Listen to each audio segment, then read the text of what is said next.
So this is part number 38 of this multi-part video series for positional stock traders. Let us look at a chart example in this video because one of my YouTube subscribers asked me a question about the handle area in the cup with handle base pattern. His name is Pramod Namdar. I think he is also my student. He has enrolled in my video course and he's studying well from my video course. And he's also my YouTube subscriber. So his question was, what is the criteria uh, in the handle of the cup with handle base? Now, throughout this video series, I have consistently told you that you really don't need to go into the details of a basing pattern because that is what we are paying for. We pay to MarketSmith to automate things for us. So on the MarketSmith chart, the pattern is already marked for us. In green color, they already mark the pattern, and in green dotted line, they already mark the pivot point. So we really don't need to go into the details of each of the patterns. This saves us a lot of time. And whatever they are doing on the MarketSmith chart, it is consistent with whatever is written in the book written by William O'Neill. So it's all their system which they have been using for the past 4 or 5 decades. So it saves us a lot of time and effort. However, it pays to know some of the basics of these patterns, which I'm going to discuss with you today. Like, for example, if you read How to Make Money in Stocks written by William O'Neill, fourth edition, chapter number 2, in which he talks about the cup with handle pattern, I have made some notes here. He says that for a cup with handle pattern, the normal the length is from 7 weeks to 65 weeks. Now for me, I don't consider 65 weeks because I am looking at the 52-week high. So in my filter itself, I'm only looking at stocks which are within 25% distance from the 52-week high. Okay. So for me, it is not 65 weeks, and 65-week cup with handle patterns are very rare. He goes on to say in the book that most cup with handle patterns last 3 to 6 months. Okay, so they're 3 to 6 months long, which means 12 to 24-week long patterns. So if you look at this cup with handle, this is Mazgaon Dock shipping. So if you look at this cup with handle pattern, how many bars here? This is 24 bars. So as I told you, 3 to 6 months. So this is a 6-month cup with handle pattern. And as per the SEBI regulations, we are using old chart data. This is May 2023. I actually used this chart in the previous video, but I did not go into the details. That is why you see the pivot is already marked on this chart. So TradingView actually saves this data. So it's a 24-week long, which means it's a 6-month long cup with handle pattern, which is consistent with what is given in the book.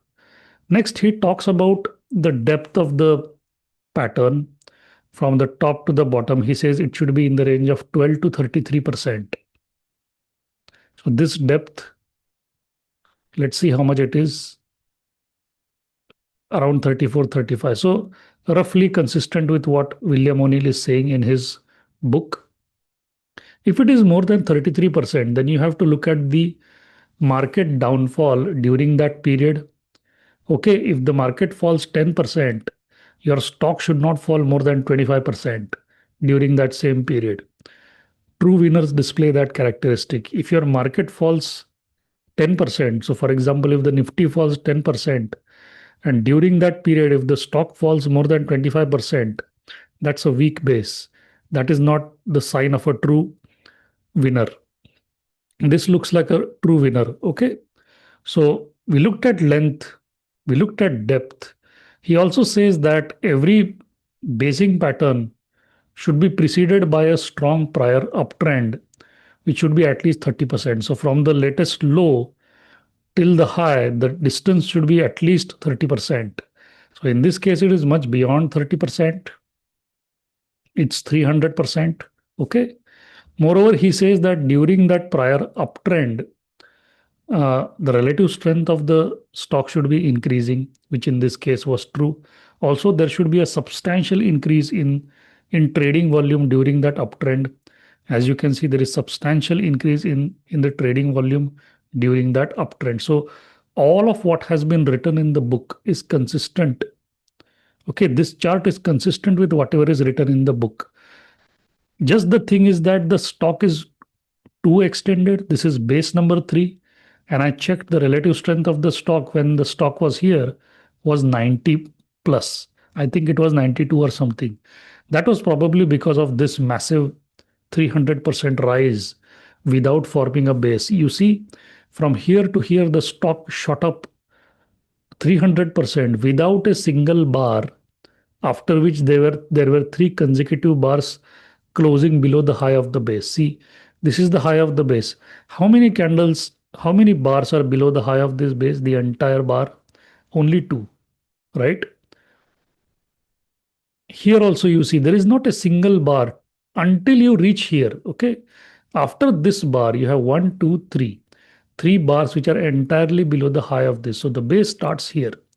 So since it traveled such a great distance in a very short period of time, the stock took a lot of time to create that third base. This is base number 3, by the way, which is a middle stage base. This is not an early stage base.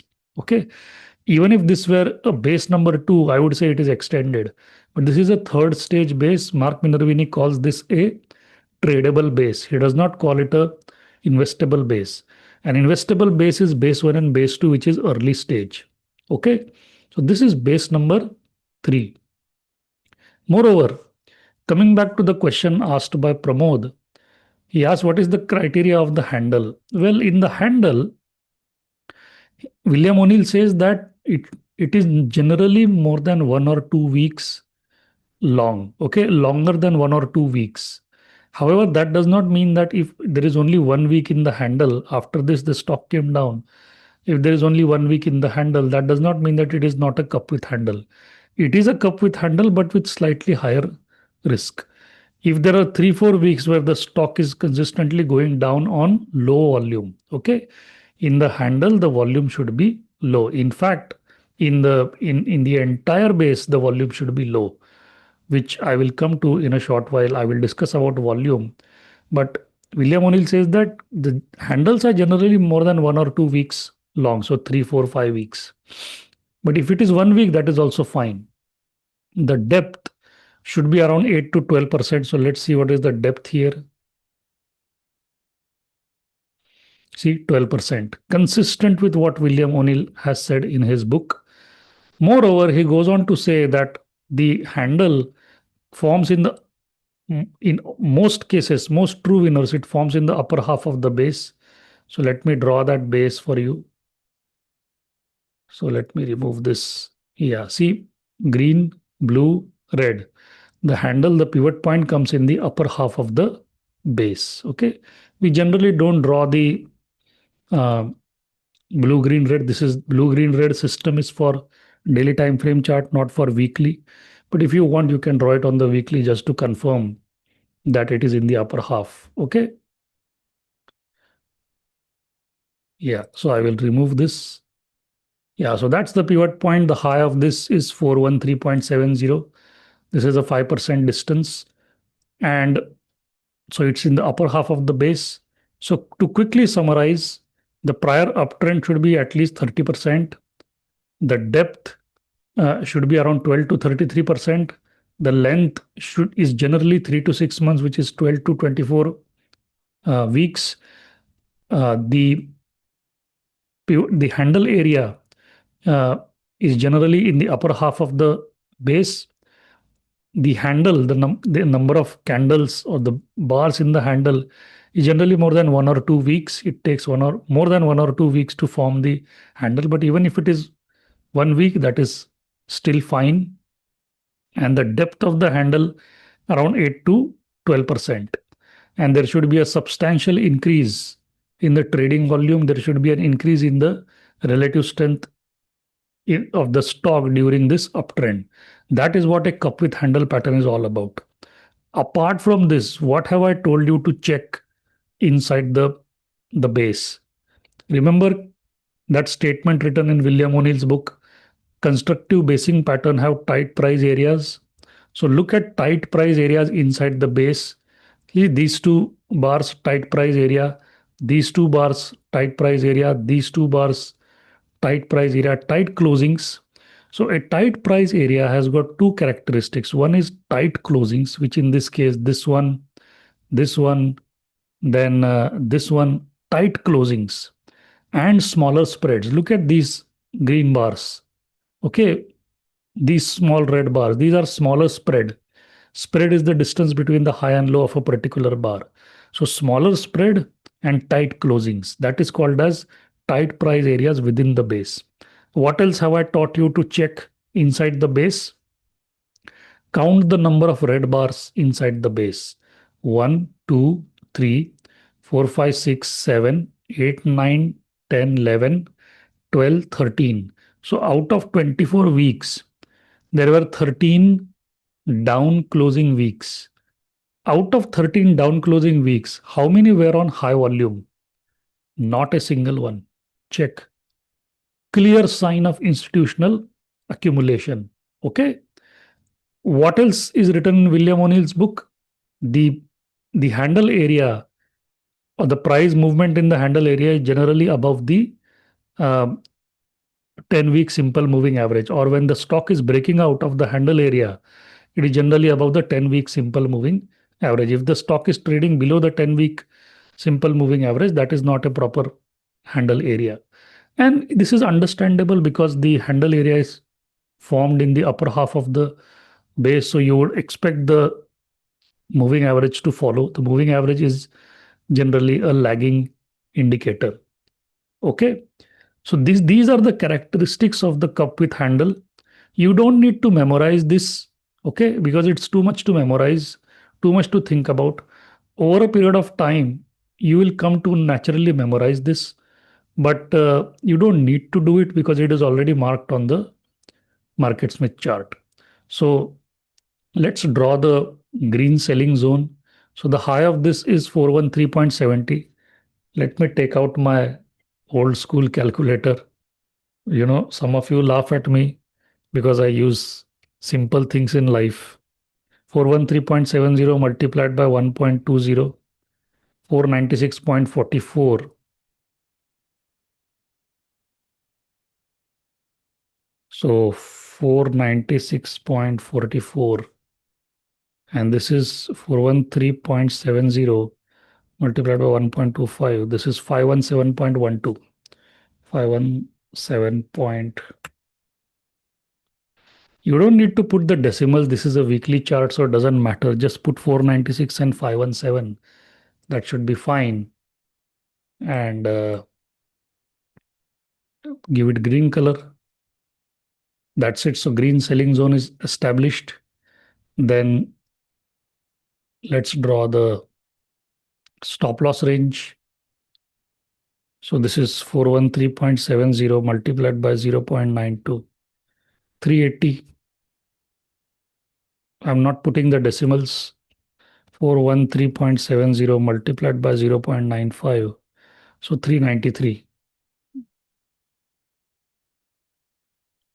I think some alarm has started in my, just a second, I will close my alarm, okay?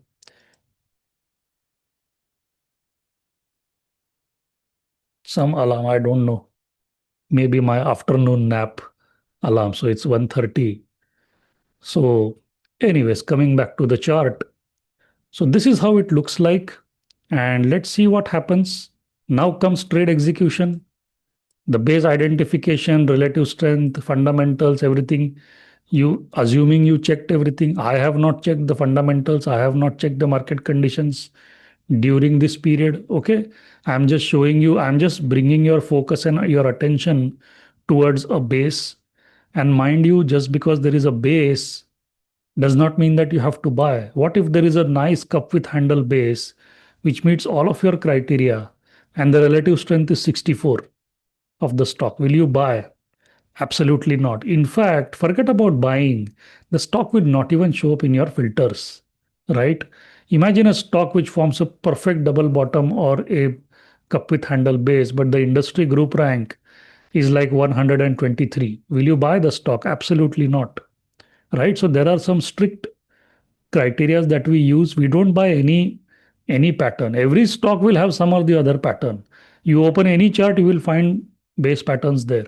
The question is how selective you are. Okay, this is a beautiful cup with handle pattern, good relative strength. The red bars, every single red bar has come on low volume, which is a clear sign of institutional accumulation. Okay, and that too after 300% increase, you would expect the stock to collapse like crazy. But after, in spite of 300% increase in the value of the stock, the downfall has only been 33%.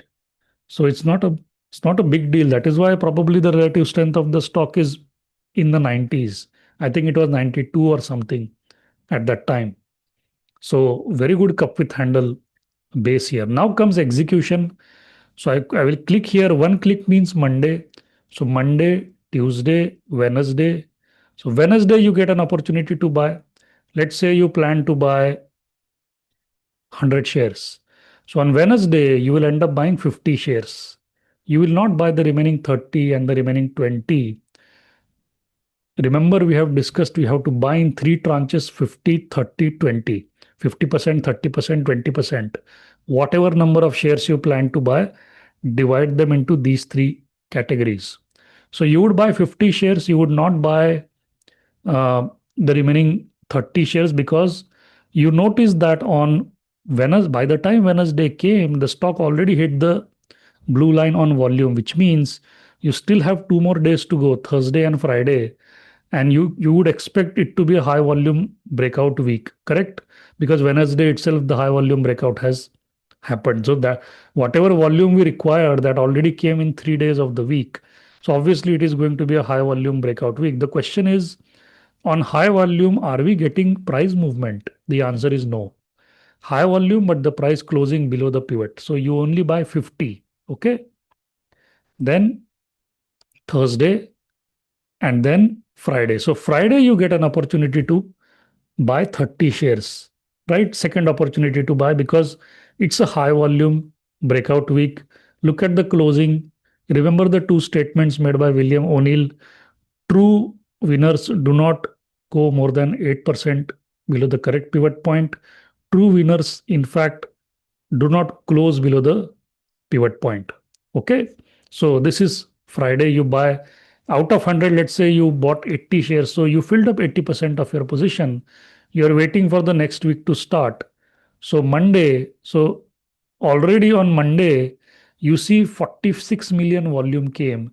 The average before that was 11 million. So if your average is 11 million and on Monday itself you are getting 45 million volume, obviously you will end up buying, right? So this is only on Monday. Okay. The Monday itself, the stock shot up from the blue zone, went into the green zone. In a single day, the stock shot up 17.62%. So which means those 80 shares that you bought, they have gone up 17% in a single day. Plus, you had enough opportunity during the day. Maybe the stock spent half an hour or 1 hour in the blue zone. So you got the opportunity to buy the remaining 20 shares that you originally planned to buy, right? And while buying, you were witnessing extraordinarily high volume coming in on the day. So imagine you are expecting 11 or 12 million during that week. Okay, during that entire 5 day week, you are expecting 12 million volume, and on Monday itself you are getting 45 million.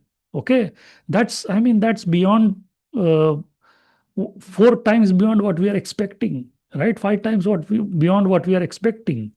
So it's like 300, 400% more than what we are expecting. So obviously, you are going to buy the remaining 20 shares, provided your average execution price remains above the remains inside the blue zone. So assuming you buy all your 100 shares in that blue zone, you now are in a position on Monday itself to lighten up on your position, because if a stock goes up 17% in a single day, that's a crazy run. So it makes sense to sell one third of your stock, or maybe one fourth of your stock, or maybe half, depending on what your risk appetite is. If you want to hold on to this thing for a very long period of time, sell maybe one fourth or one third.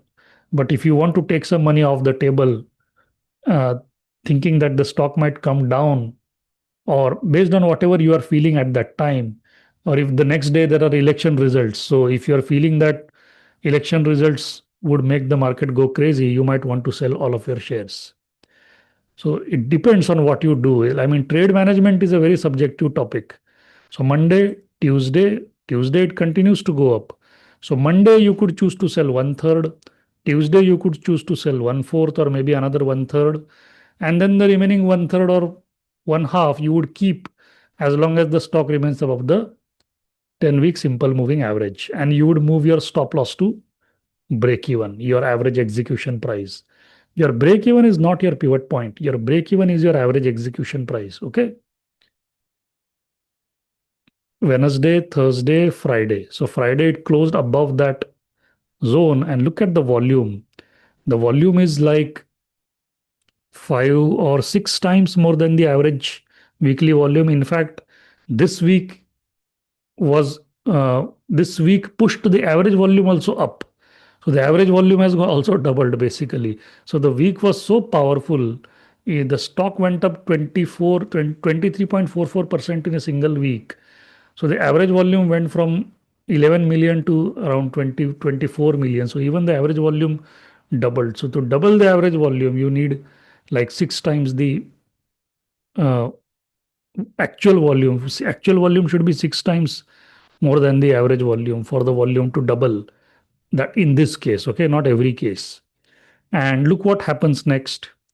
So we must thank Pramod Namdar, my student, for asking this question so that I could discuss this stock. Look what happens. Look at this stock continues to go up in spite of this 300% move, in spite of a tradable base. Now, what is the implication of a tradable base? A tradable base means uh, someone like Mark Minervini would sell everything here.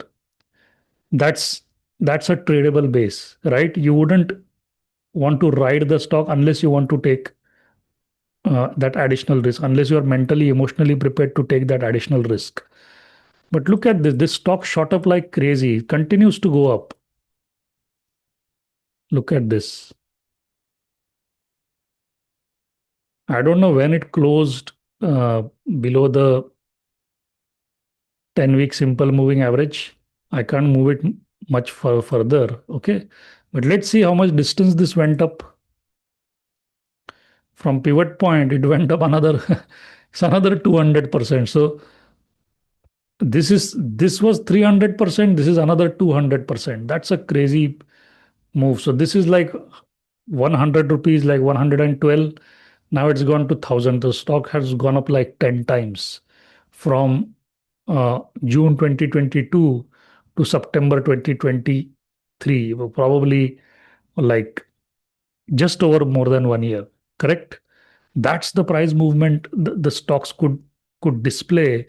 And given the weekly chart trading style that you have learned, you can take advantage of such kind of opportunities. So if you missed this, you could have gotten on this rally as well. So it always makes sense to keep some of your shares, even though it's a tradable base.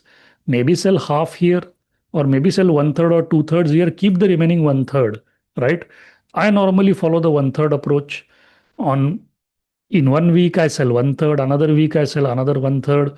The remaining one third I keep because I've already sold, let's say, 66% of the 66 to 67% of the stock. So remaining 33% of my total number of shares I keep, and I just ride the 10-week simple moving average. And look how handsome return this stock gives. It does form a base. See, one about after this bar, You have one, two, three bars which are below the high of this bar. That's officially a base. For me, it's a base. I don't know how MarketSmith is looking at this, but I look for 3 weeks, 3 bars below the high of a particular bar. That's like 3 weeks the price has gone sideways. So that could be considered as a basing period. Even from that base, that fourth base, stocks still broke out. And look at these tight price actions. Another base being formed here, right? Should we move it further? See, finally it closes below the 10-week simple moving average. What's the closing price? 1037. What's the moving average? 1042. So this was a close below the 10-week simple moving average, but nothing to worry because it came on low volume.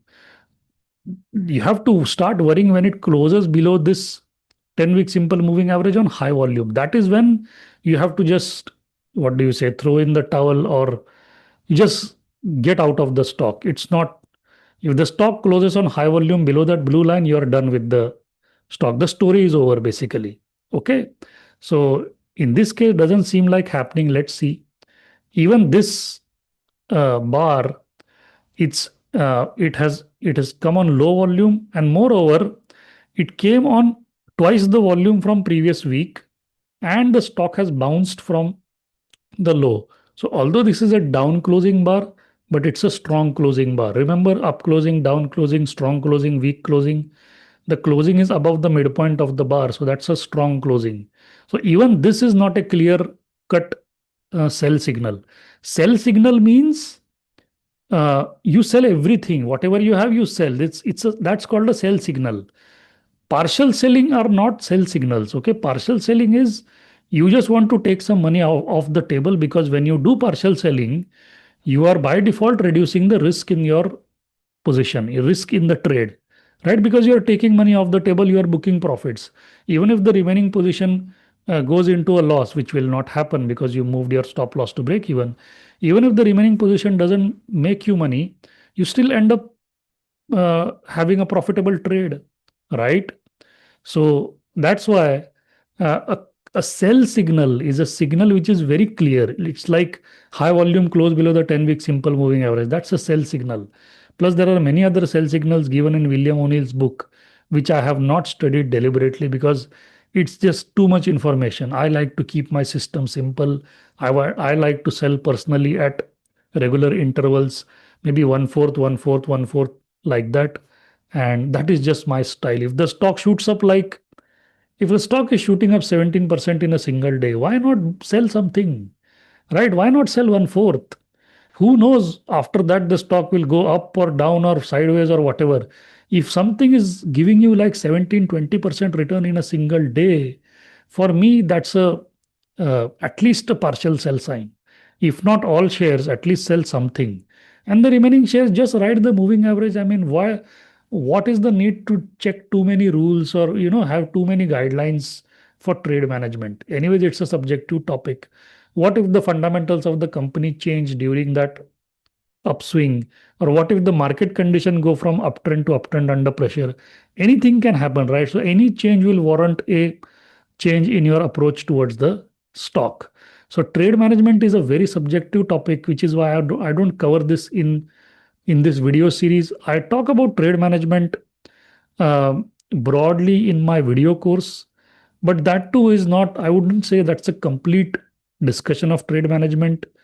I have tried to cover as much as I can in the video course about trade management, but trade management is a very subjective topic. It cannot be taught, it can only come with experience. Okay. I think this video has been very helpful to you. uh, when you get into a real trade like this, okay, it takes a lot of time to extract profits from this kind of trade, this kind of trading strategy, because it's weeks. You're sitting on the stock for 4 months, 5 months, 3 months, right? It requires a lot of patience, and professional traders, like, traders don't have patience. Professional traders do, but in general, traders don't have that much patience. So if you look at this story, after you buy the stock, this is May 2023, and this is like October 2023. So May, June, July, August, September, October. The story has been going on for 6 months. A lot of things happen in your life in 6 months. Okay. So it's like the stock becomes a part of who you are. Okay. It becomes a part of your life story, something that you can never forget. Okay. So this requires tremendous amount of patience. All you have to do is daily come in front of your screen, check the stock. As long as it is above that 10-week simple moving average, just do nothing. Okay. Warren Buffett once said that in the stock market, sorry, the market does not reward you for activity. The market rewards you for being right. And I think he's right. Here, what activity you are doing? Once you buy, that's the real activity was done here. I think on Wednesday and Thursday, if you bought 50 shares, 30 shares, and here on Monday, if you bought the 20 shares, that's all activity you have done. What else activity you have done for the next 6 months? Nothing. So probably Warren Buffett is right, right? So the market does not reward you for activity. The market rewards you for being right. So keep that thing in mind. It is coming from somebody like Warren Buffett. Now, Warren Buffett is not a professional stock trader, he's an investor. But even for us, people like us, positional stock traders on weekly, daily time frame chart, these are nuggets of wisdom that we should think about, because it is, you can see it happening in real time here, right? All you have to do is just sit there and do nothing. Okay. Thank you so much.